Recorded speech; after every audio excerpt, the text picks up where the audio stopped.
Hey guys, welcome back to my channel. Today we're making two types of smoky collard greens. Yes, we're going to make a vegan version and one that has some smoked meat in it. So let's get started. Please. Alright, so we're going to start with some smoked turkey products. I'm using smoked turkey neck in a pot full of water. You want to let that boil for about 2 hours. Just let it get tender and create like this smoky turkey stock. I'm using turkey necks. I don't know if I said that, but I highly recommend you use turkey tails instead. It has much more fat and meat on the bone that really releases into the water and gives it a beautiful flavor. Okay, so now I am just cleaning and ripping my collard greens. You can cut them up if you prefer. I just like ripping them. Make sure you remove the tough stem from the leaf. And yeah, make sure you get rid of all that dirt and grit and sand.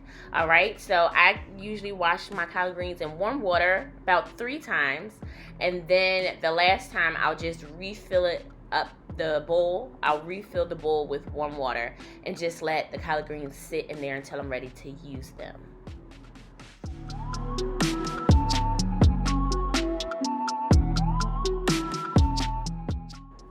Okay, so after about 2 hours, I go ahead and put my stock and my smoked turkey into a bowl, and I'm going to use the same pot to start sauteing my onions and red bell peppers. I used 1 whole onion and 1 whole bell pepper, red bell pepper, because they're sweet.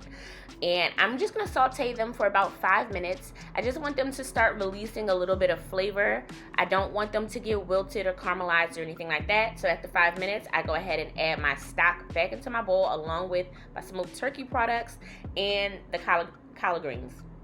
And I just pile them on there. I'm going to reserve a little bit because we're going to hop into the vegan version now. So for the vegan version, for my little sister who is a vegan, I use canola oil again.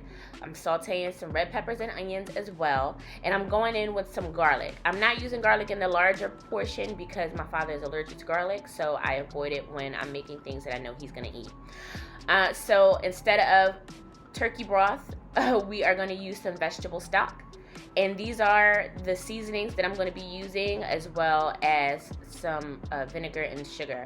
So in the big pot, I'm going to go ahead with 3 tablespoons of chicken bouillon. I'm using some onion powder, some seasoning salt, some liquid smoke, about 1/4 cup of that. Make sure you go a little crazy with the liquid smoke. I love that part. All right, and you just mix it up and you just let it simmer. I'm also going to add some of the same things, excluding the chicken bouillon. I'm not adding that. I'm adding everything else to the smaller pot. Don't skimp on the soy sauce. It adds a beautiful umami flavor, nice depth of flavor. Add a splash of vinegar and some sugar to your liking. Make sure you taste your broth. Make sure it's tasting how you would like for it to go. And then let it simmer on a medium-low heat for a couple of hours. You know, the collard greens, let them go. I let mine cook for about another 2 to 3 hours on the stove. Just let them break down and do their thing. After about an hour and a half, I take my turkey product out and I chop them up, or I shred them. I really hate turkey neck because it don't have no meat. It barely has any meat on it. So definitely use turkey tail. But chop it up, shred it up, and throw it back into the pot so that it can get nice and married with all of the other collard green pieces, so that every time you take a little scoop, you have a little bit of turkey. And as for the vegan side, just cook that until it's nice and tender. The greens are nice and tender, and that's it. You know, you can let your pots cook with the lid off to reduce and evaporate some of that extra juice, but that's it. You done made some southern delicious collard greens, baby. You're welcome. I hope you guys enjoy it. Make sure you like, comment, and subscribe, and I'll see you guys in the next video. Bye.